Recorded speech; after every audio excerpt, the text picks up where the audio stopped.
दोस्तों, मैं आपको सुना रहा हूं अपनी मंडली की सदस्य रश्मि कुलश्रेष्ठ की लिखी कहानी अलविदा साहिबा। इस कहानी में अब तक आपने सुना, अर्जुन को उसकी पत्नी साहिबा छोड़कर चली गई है। उसे लगता है इसलिए क्योंकि वो उस पर शक करता है। उसे शक है कि साहिबा एक बार फिर उन दोनों के कॉलेज के दिनों के दोस्त अमन की तरफ झुक रही है। अमन और साहिबा कॉलेज में कुछ वक्त के लिए एक रिश्ते में थे। अब आगे कुछ लोग जाने के बाद भी रह जाते हैं। उस रोज अमन गया और रह भी गया।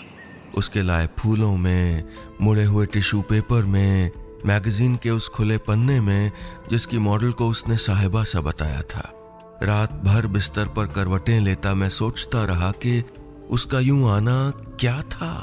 मुझे डरना चाहिए या फिर भरोसा रखूं कि साहिबा मेरी पत्नी है। अब क्या हुआ? नींद नहीं आ रही?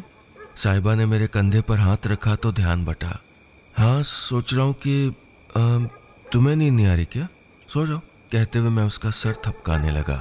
वो सो गई और मैं पलंग और उम्मीद का कोना थामे मनाता रहा कि अमन वापस आए ही ना। लेकिन कोई 3 दिन बाद यह अनचाहा इंसान एक बार फिर मेरे ड्राइंग रूम में था, कुशन सीने से लगाए सोफे पर फैल कर बैठा हुआ। यार अर्जुन, तुम लोग बाजार चलोगे क्या? उसने पूछा।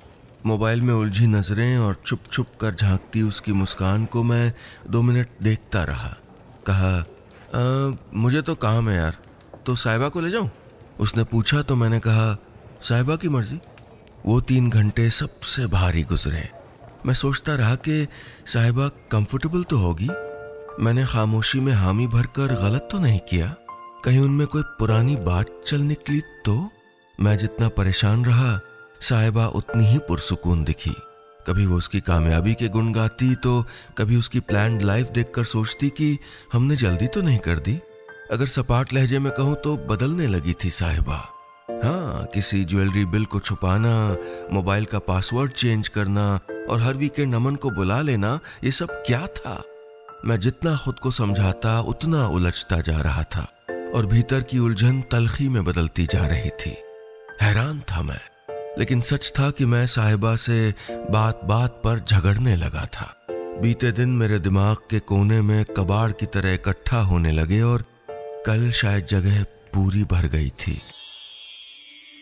दोस्तों, उम्मीद है आपको कहानी पसंद आ रही होगी। इस सेगमेंट के एंड में ऊपर एक विंडो दिखेगी जिसको दबाकर आप सीधे अगला सेगमेंट सुन सकते हैं। और हाँ, अगर अपनी बात मुझ तक पहुंचाना चाहते हैं तो फेसबुक या इंस्टाग्राम पर हमारे ऑफिशियल पेज पर आइए, यूट्यूब पर हमारे ऑफिशियल चैनल पर आइए। तीनों जगह आप टाइप करिएगा नीलेश मिश्रा, NEELESH MISRA। साथ में वेरिफिकेशन का ब्लू टिक भी मिलेगा जिससे आप जान पाएंगे कि यही असली पेज या चैनल है। और हाँ, अगर आप ट्विटर पर हैं तो मेरा हैंडल है नीलेश मिश्रा। उस पर भी आपको वेरिफिकेशन का ब्लू टिक मिलेगा ताकि आप सही पते पर आएं। चलिए आगे बढ़ाता हूं कहानी। कल एनिवर्सरी थी हमारी। हम दोनों डिनर के लिए बाहर जा रहे थे। पहली दफा साहिबा ने मेरी पसंद का प्याजी रंग नहीं, हरा रंग पहना था, अमन का फेवरेट। चलें क्या?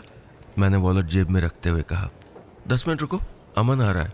वो मोबाइल में अपना काजल देखते हुए बोली। अमन क्यों? मेरी आवाज थोड़ी पैनी लगी मुझको।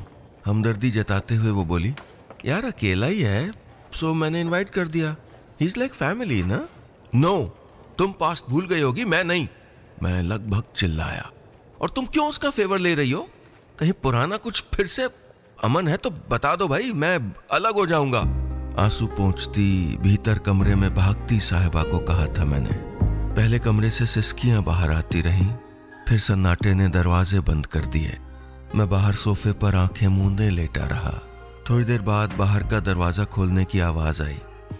आंखें खोली तो बैग उठाकर जाती हुई साहिबा दिखाई दी।